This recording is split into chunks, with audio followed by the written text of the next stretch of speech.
Polycystic ovarian syndrome. This is a very commonly we encountered problem. If you see at least 5 women, of which nowadays we see at least 1 or 2 of every 5 ladies having this problem, and it is so common to see PCOS. This is because of the lifestyle changes that PCOS has become very common these days. Though it is a very common problem, the degree of severity of PCOS varies from one person to another. We do encounter many people with very mild and moderate types of PCOD, and there are some who have a very severe PCOD, and each of them the treatment strategy is very different, and accordingly we have to work on the patient to give them what they desire. That is, if a PCOD patient has got as a young individual who has suffering from irregular cycles, acne and facial hair growth, then the treatment is towards settling those kind of problems and to ensure that she has regular cycles, gets rid of her acne and her hirsutism is controlled. Whereas if it is a PCOS patient who is married and is looking to have a baby, then she may need some fertility treatment, or she may need some medications which will control her polycystic ovarian syndrome. Not all women with polycystic ovarian syndrome require treatment to get pregnant.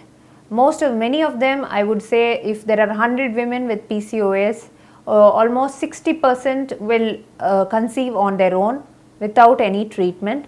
Whereas there is a 30 to 40% of women with PCOS who will require assistance to get pregnant, and those category of patients should consult a doctor, take medications, concentrate on their diet and weight loss. The most commonest reason why a woman goes on to develop polycystic ovaries is her weight gain. So obesity is the reason behind the polycystic ovarian syndrome. We do see a small fraction of 10% of patients who are thin yet they have polycystic ovarian syndrome. But that is a very rare category. Most often you encounter women who are obese with the PCOS. The thin PCOS, the treatment for them is a little tricky, but yes, it is possible. Whereas the obese patients, they benefit a lot from weight loss, regular exercise, and along with that we do give them medicine which will control their insulin resistance and will improve their hormonal imbalance and thereby help them in getting regular cycles and achieve pregnancy on their own.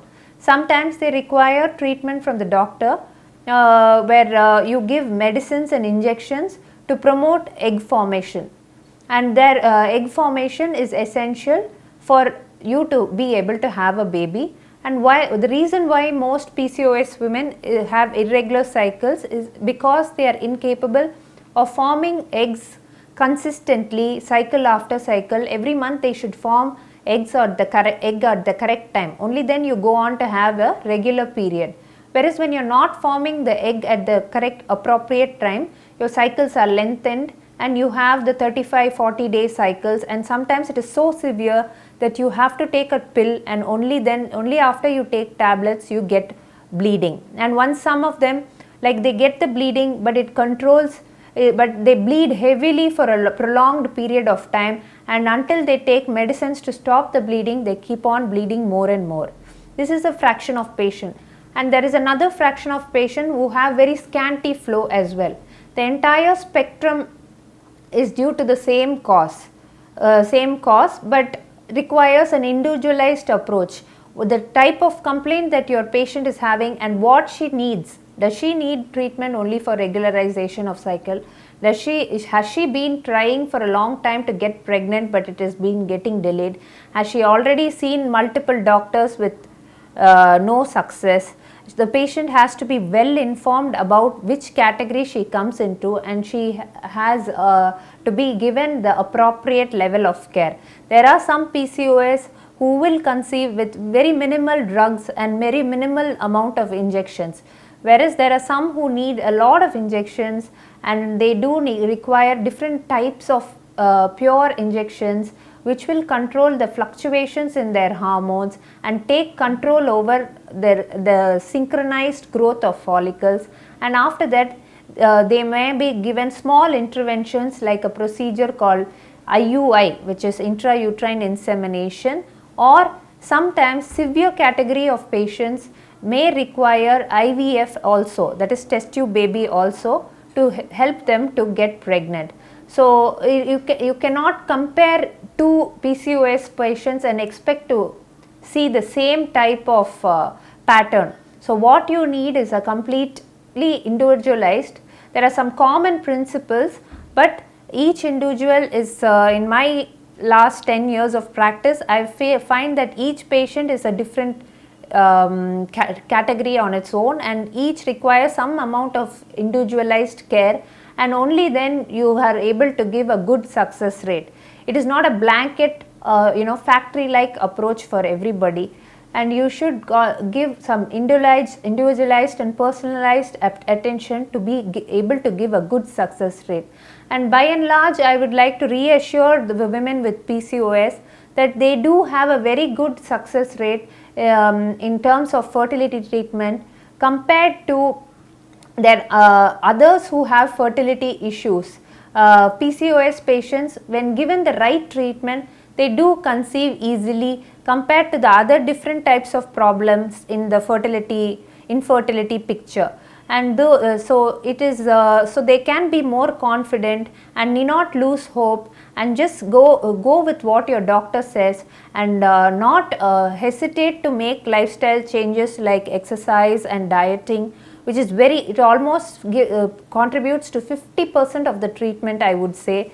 And so the success of your treatment lies not only in your doctor's hands but in your hands as well. So it is important to stay motivated until you achieve your aim of having a healthy baby.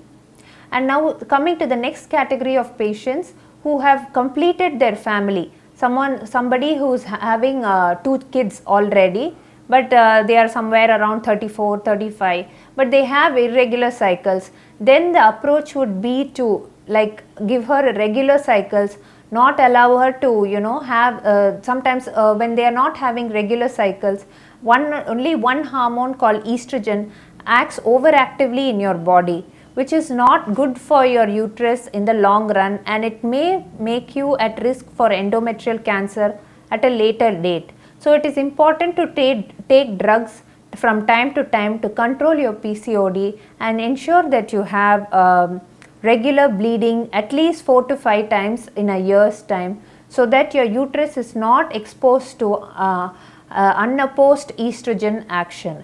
And when you have crossed your 40s, it is a time when your PCOD is due to the natural aging process, the PCOD comes down, but yet there is a small risk that you may develop diabetes compared to the general population.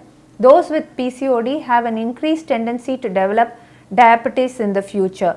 So keep in mind that and work on keeping your body healthy, losing weight, watch out for eating too much of carbohydrates and too much of sugars, and try to incorporate at least 30 minutes of exercise in your daily routine, and so that at least, even at the worst case, if you develop diabetes, at least it can be controlled with medications and you will not require injections or insulins.